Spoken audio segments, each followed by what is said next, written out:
All right, let's move on to the next story. If you're new here, hi, I'm Amy. We're just relaxing for a bit, opening a few cases on CSGOFAST in the background, seeing if luck is on our side today, and reading some wild internet stories while everything runs. And this one is honestly one of the strangest workplace stories I've ever heard. It takes place in a hospital locker room. And yes, it's exactly as weird as it sounds. The person telling the story works in a hospital where the staff has to change into hospital-provided scrubs before starting their shift.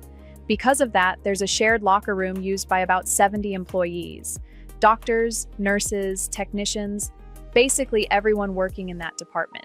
There's also a staff bathroom connected directly to that locker room, and the only way to access it is by swiping your employee badge. So only staff members can get inside. One morning, when the next shift arrived around 11 a.m., they walked into the locker room and discovered something very unpleasant. Right on the floor, in front of the door leading to the bathroom, was a pile of what was very obviously human waste, just sitting there. Now, the most charitable explanation would be that someone had a sudden emergency and simply didn't make it to the bathroom in time. That's the version everyone hoped was true. But the alternative possibility was a lot more disturbing, that someone had done it intentionally. At that point, nobody knew who was responsible. The locker room was used by dozens of people, and since everyone had badge access, it could technically have been anyone. Doctors, nurses, surgeons, residents, cleaning staff. There were no witnesses and no clear clues, so the mystery continued. The person telling the story joked that they already had a couple of personal suspects. One of them was a co-worker who had recently been furious about a schedule change that got denied. The other suspect was a surgical assistant who apparently ate McDonald's almost every single day, and according to the storyteller, no human being can survive on daily McMuffins and still have perfect digestive control.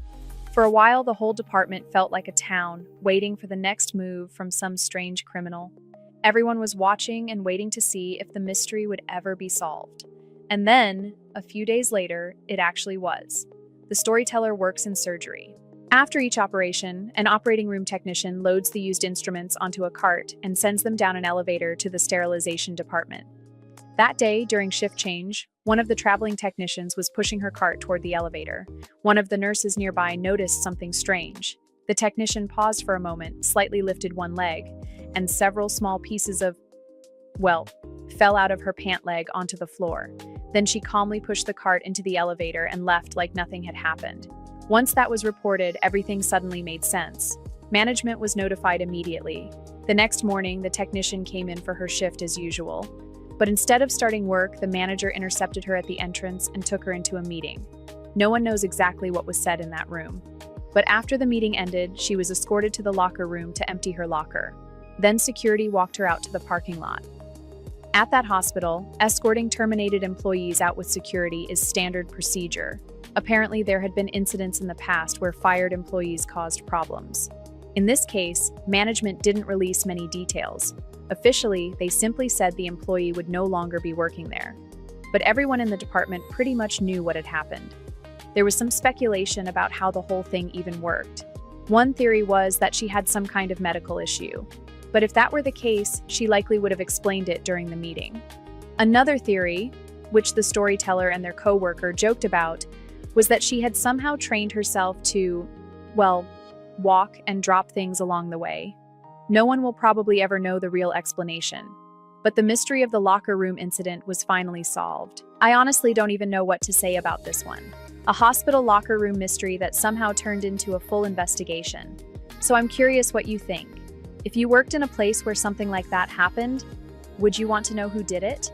Or would you rather just pretend it never happened? And have you ever seen something completely bizarre like this at work? Let me know your stories. Thanks for hanging out with me for a bit, and I'll see you in the next one.